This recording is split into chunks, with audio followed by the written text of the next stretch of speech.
Why did you start this profession? Well, Louise, it was a whole series of events and requirements, personally and professionally. Personally, I was very frustrated in the profession that I'd been involved in before. I found that it didn't meet the requirements of physiological certainty. It didn't provide enough factual support, and the application of its techniques and programs didn't meet the outcomes that I had been taught to expect in that profession. So there was a lot of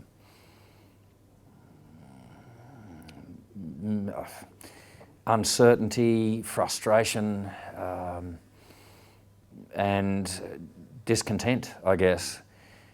As I spent time on the motivational circuit and in consulting with people in practice, in chiropractic and in other professions as well, I came across a lot of information that strongly spoke against the positions that I'd been taught to take in that profession. And so it eventually dawned on me that there was a better way, that there was a service that needed to be provided, and it was never going to be provided in chiropractic. And so hence the birth of neurospinology.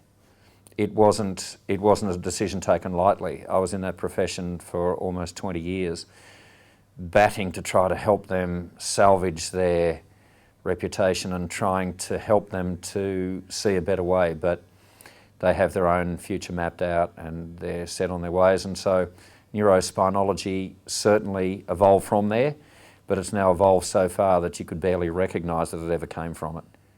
It's been singularly the most incredible journey of my life. Has it met your expectations?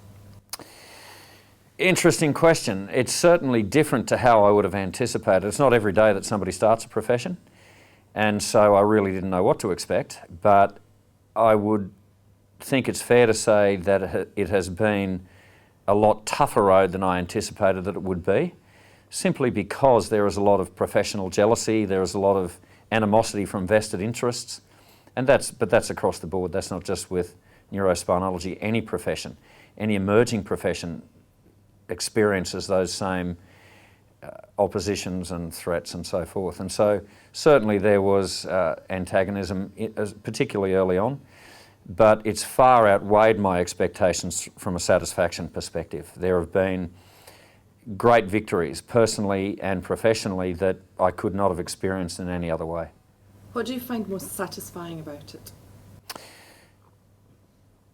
I think the most satisfying is one of the obtuse reasons that I really came into it in the first place. That was to see other people delivering the services that I knew could be delivered, helping to bring about the changes in mindset that I knew needed to be brought about. Seeing that happen from other people other than myself has been extremely rewarding. Seeing people like Scott and Olive here in Sydney Neurospinology and other people in V Club Neurospinology and indeed in neurospinology practices around the world, seeing those people succeed and flourish on a professional level and provide a service that is unique and so valuable in their communities, reaching people, helping to change those people's lives. It's just one of the most satisfying things there can be. But on another level too, seeing people change their mind, seeing people begin to understand that there is something more about life than comparing themselves to somebody else. There is actually a new world of operation there that they never even thought about. Seeing them come to grips with that and actually experience it, that's about as good as it gets. Is there anything about it that you would like to change? I'd like more neurospinologists. I would like to see the whole world receiving neurospinology services. Part of my plan when I started this profession was to change the world, and I think if you're not out to change the world, there's no point starting. And that was certainly part of it. And in order to change the world, we need to go to the 10% law, where we have 10% of the population receiving neurospinology services.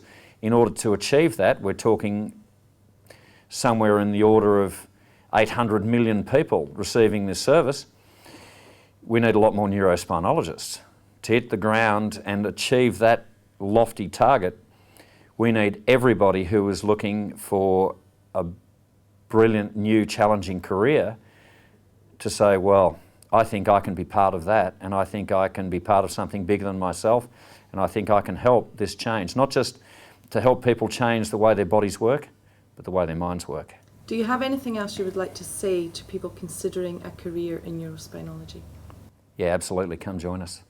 We offer what we think, we offer a very close and supportive environment in which to study, and a very close and supportive environment in which to practice and work. And everybody that decides they want to be a neurospinologist, we can assure them they will have employment if they want it with us or with existing practices that are in their own practice. And we need you.